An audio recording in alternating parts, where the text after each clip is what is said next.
तो दोस्तों एक बार फिर से स्वागत है आप सभी का आपके अपने favourite English learning channel scholar English पर। मेरा नाम है दीपिका कुमावत और मैं इस चैनल पर वेरियस कॉम्पिटिटिव एग्जाम्स के लिए इंग्लिश सब्जेक्ट टीच करती हूँ। तो बेसिकली आज के इस वीडियो में हम डिस्कस करने जा रहे हैं द हिंदू एडिटोरियल का वोकैब एनालिसिस। आशा करती हूँ कि आप इन सेशंस के साथ रेगुलरली जुड़ रहे हैं और इनका बेनिफिट भी उठा रहे हैं, क्योंकि इन सेशंस का मकसद है आपकी वोकैब पावर को और ज़्यादा इन्हांस करना।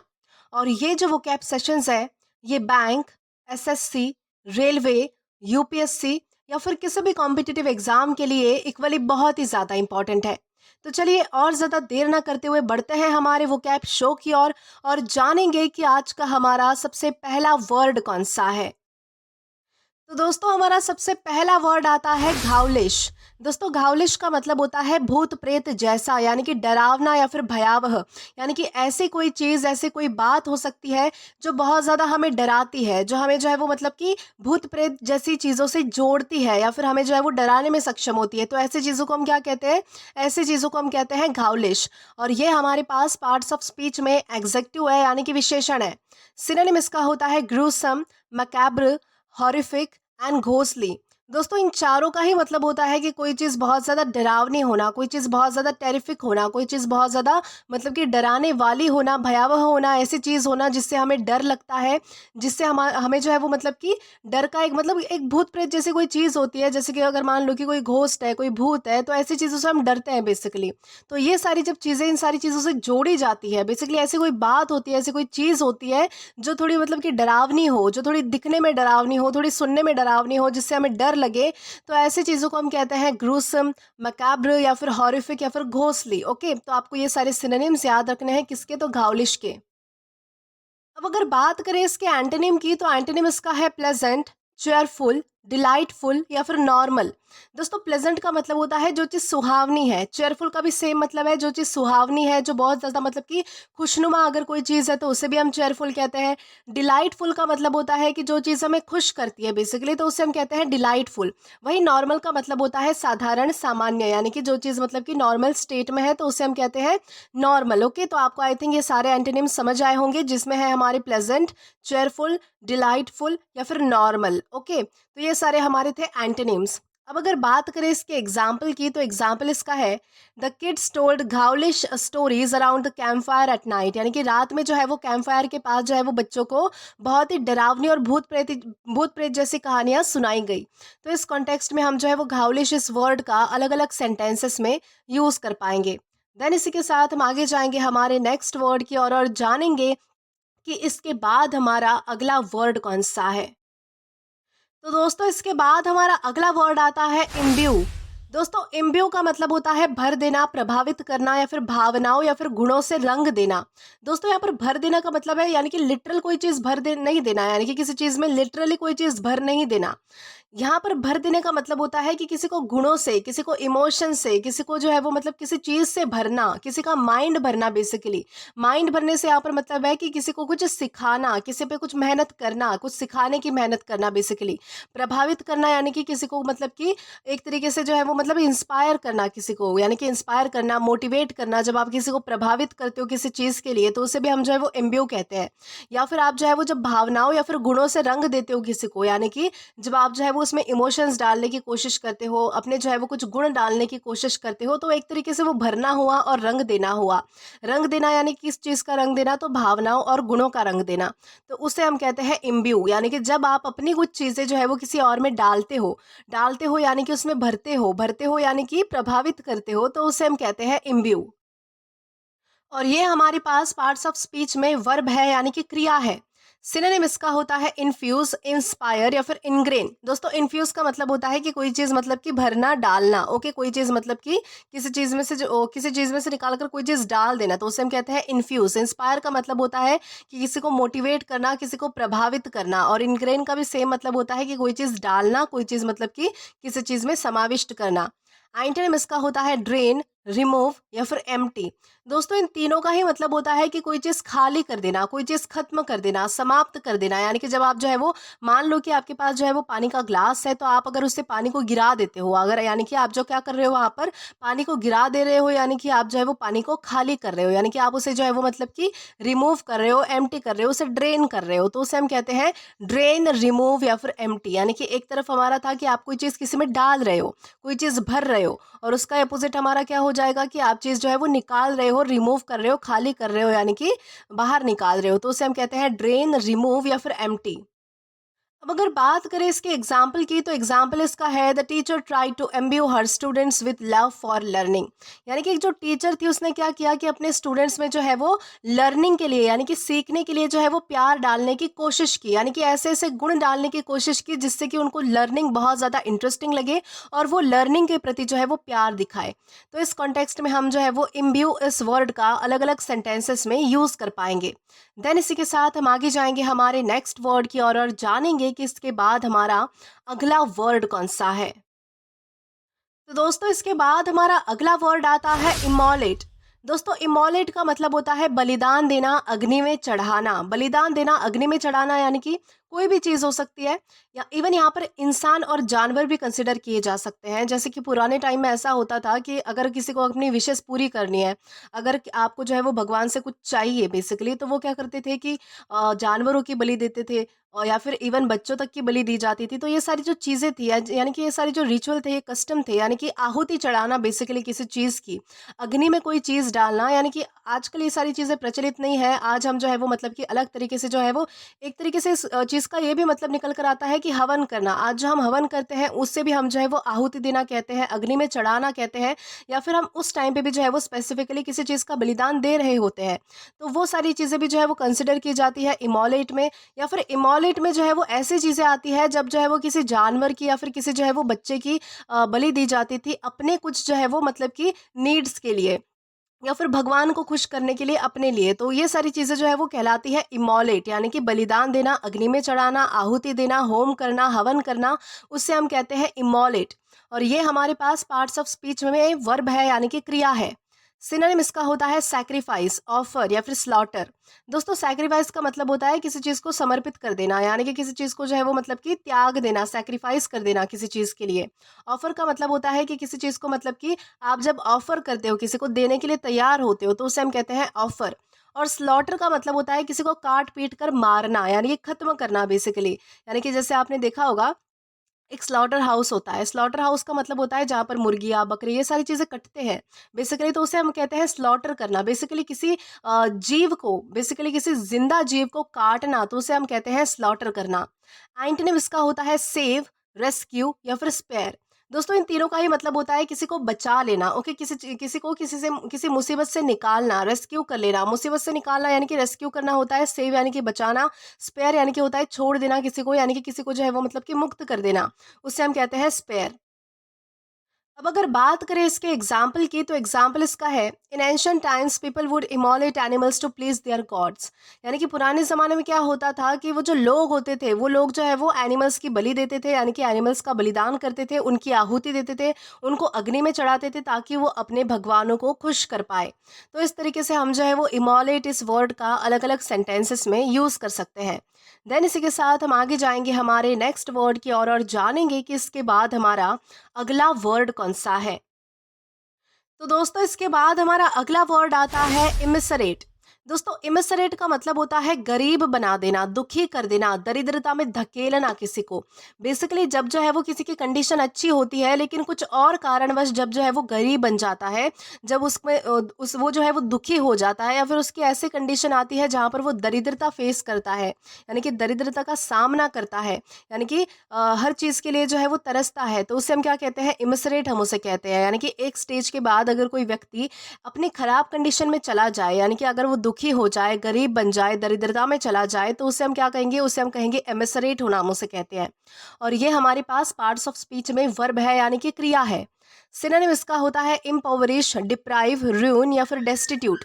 दोस्तों यहाँ पर आप देख सकते हैं कि ये जो हमारे वर्ड्स है, जैसे कि इम्पोवरिश है, डिप्राइव है और डेस्टिट्यूट है। ये जो तीनों वर्ड्स है ये दिखाते हैं गरीबी को, यानी कि ये कौन से वर्ड्स हैं जो गरीबी को डिनोट करते हैं, ऐसे वर्ड्स हैं। यानी कि यहाँ पर अत्यंत गरीबी, घोर गरीबी, ऐसा मतलब जो है वो इन तीनों का निकल निकल कर आता है।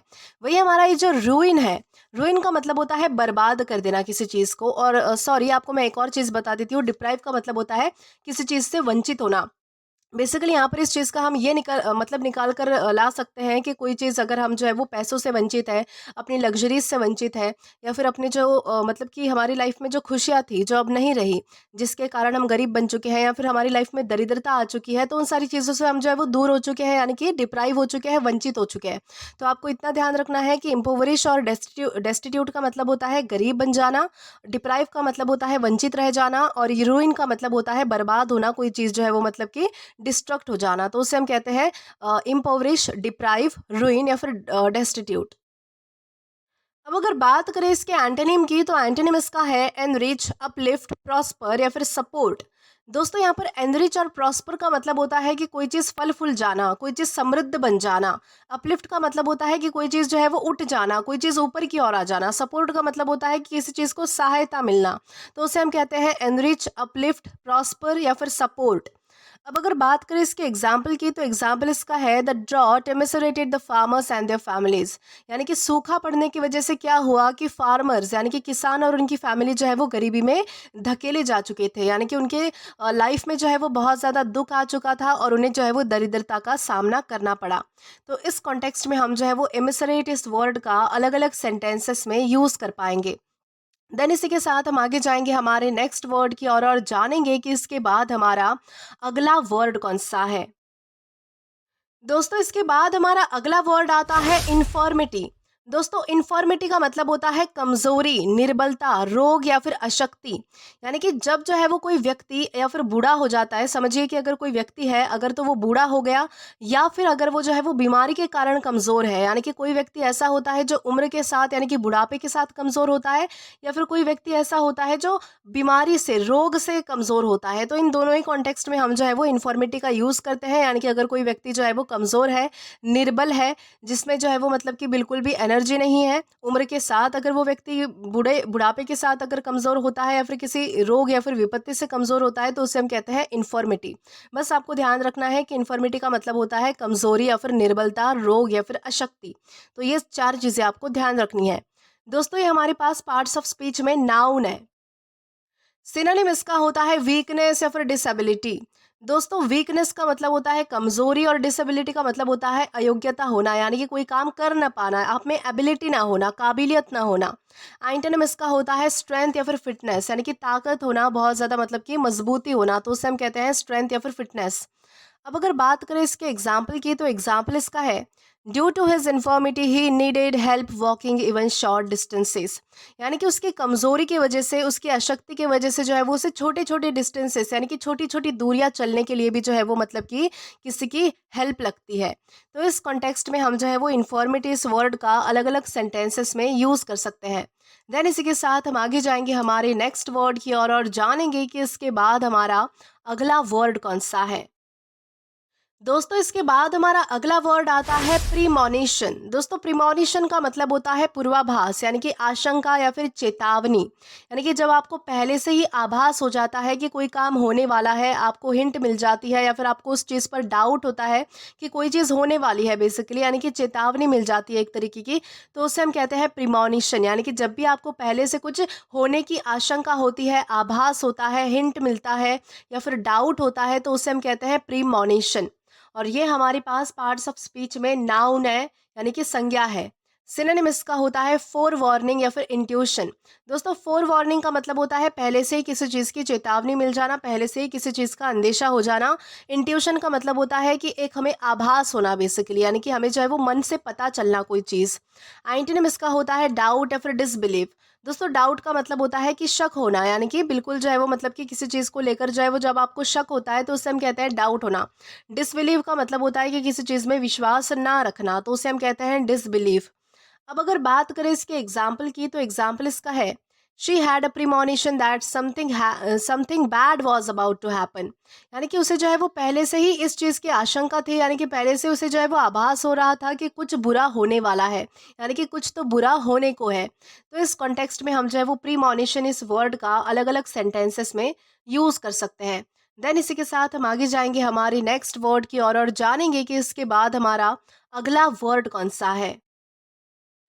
दोस्तों इसके बाद हमारा अगला वर्ड आता है डेसोलेशन। दोस्तों डेसोलेशन का मतलब होता है वीरानी, उदासी, सूनापन या फिर उजाड़ स्थिति। यानी कि ऐसी कंडीशन जहां पर पूरी तरीके से वीरानी है यानी कि बिल्कुल सन्नाटा है, सुनपन है, उदासी है, कोई चहल पहल नहीं है, कोई मौज मस्ती नहीं है बेसिकली।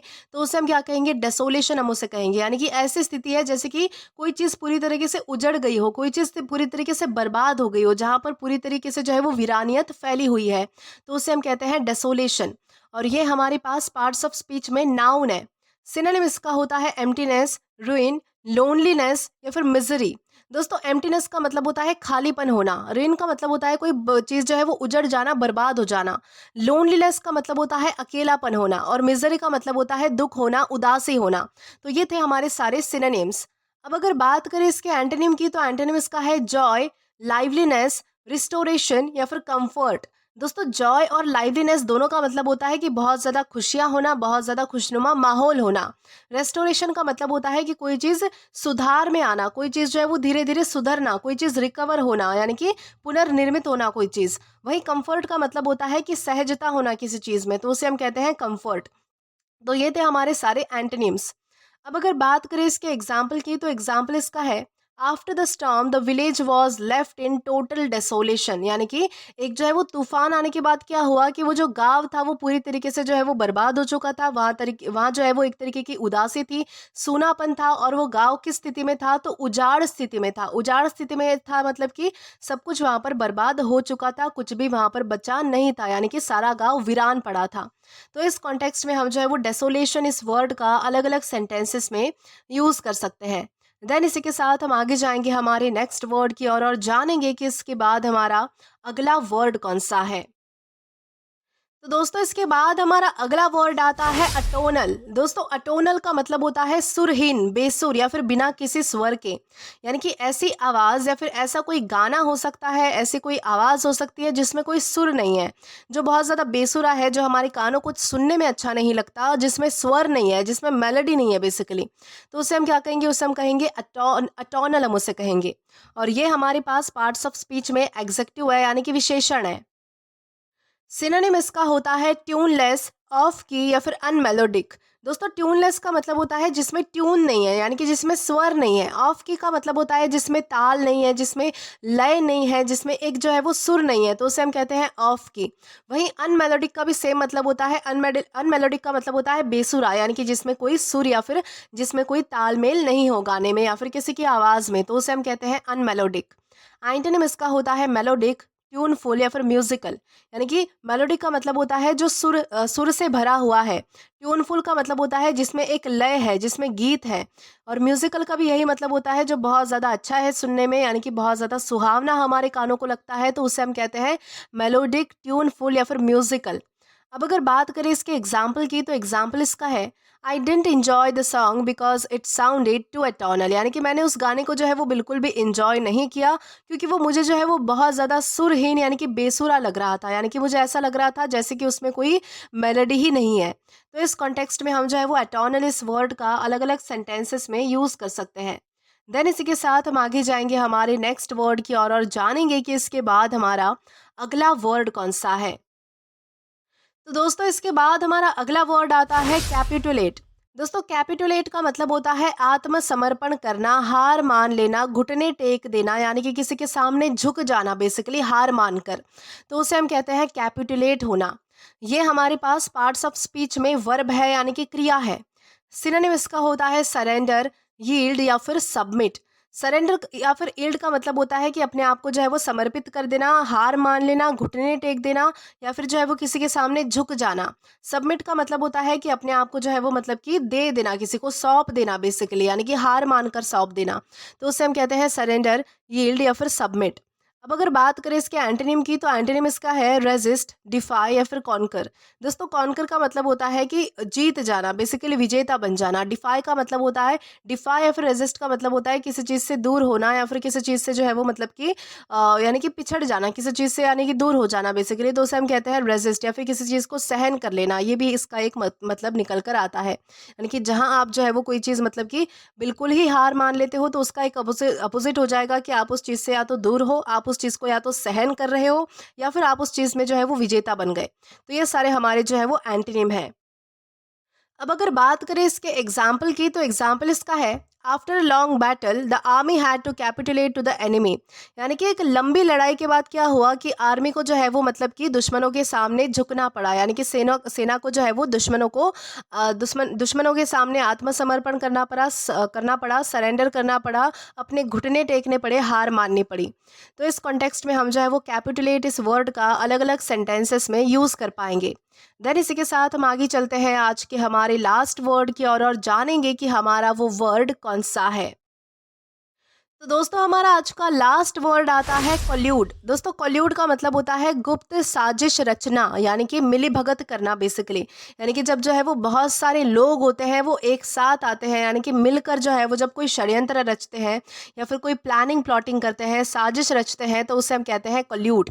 और ये हमारे पास पार्ट्स ऑफ स्पीच में वर्ब है, यानी कि क्रिया है। सिनोनिम इसका होता है कॉन्स्पायर, प्लॉट, स्कीम या फिर कन्नाइव।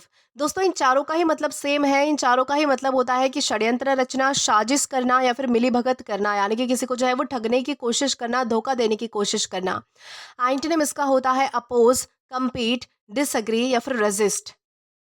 दोस्तों अपोज का मतलब होता है खिलाफ होना, कम्पीट का मतलब होता है कि किसी के चीज़ यानी कि किसी चीज़ से जो है वो फाइट करना, किसी चीज़ से जो है वो मतलब कि लड़ने की कोशिश करना। डिसएग्री का मतलब होता है कि असहमति होना, और रेजिस्ट का मतलब होता है कि किसी चीज़ को या तो किसी चीज़ से दूर हो जाना, या फिर किसी चीज़ से जो है वो मतलब कि किसी चीज़ को सहन करना बेसिकली। तो इसे हम कहते हैं अपोज, कम्पीट, डिसएग्री या फिर रेजिस्ट। अब अगर बात करें इसके एग्जाम्पल की, तो एग्जाम्पल इसका है the shopkeepers colluded to raise the prices of vegetable. यानी कि सारे शॉपकीपर्स यानी कि दुकानदारों ने मिलकर क्या साजिश रची कि वो जो है वो सब्जियों के दाम बढ़ाएंगे। यानी कि उनकी जो है वो सबकी मिली भगत थी कि वो सब्जियों के दाम बहुत ज़्यादा बढ़ाने वाले हैं। तो इस कॉन्टेक्स्ट में हम जो है वो कल्यूड इस वर्ड का अलग अलग सेंटेंसेस में यूज़ कर सकते हैं। तो दोस्तों आज के लिए बस इतना ही। आज की इस क्लास का पीडीएफ आप हमारे टेलीग्राम चैनल के थ्रू एक्सेस कर सकते हैं। और अगर आपने अभी तक हमारा टेलीग्राम चैनल ज्वाइन नहीं किया है, तो टेलीग्राम पर English with Deepika Kumawat search करके या फिर डिस्क्रिप्शन में दिए गए लिंक के थ्रू, साथ ही साथ अभी जो आपको आपके स्क्रीन पर क्यूआर कोड दिख रहा है, वहाँ से भी आप डायरेक्टली हमारा चैनल ज्वाइन कर सकते हैं। या फिर हमारा जो कमेंट बॉक्स है वहाँ पर आपको एक पिन कमेंट मिलेगा, वहाँ पर भी जो है वो एक लिंक प्रोवाइड की गई है, वहाँ से भी आप जो है वो सिलेक्ट करके हमारा टेलीग्राम चैनल डायरेक्टली ज्वाइन कर सकते हैं, ताकि आप कभी भी किसी भी नए आने वाले वीडियोस को लेकर कोई भी अपडेट्स को मिस ना करें। और दोस्तों अगर आपको आज का ये वीडियो पसंद आया है या फिर हेल्पफुल लगा है, तो do like this video, subscribe the channel and share as much as you can. और अगर आपने इससे पहले वाले वीडियोस नहीं देखे हैं, तो यहाँ पर मैंने एक प्लेलिस्ट प्रोवाइड कर दी है, जहाँ पर आप क्लिक करके वो सभी पहले वाले वीडियोस भी देख सकते हैं और एक्सप्लोर कर सकते हैं। Till then keep learning. Thank you.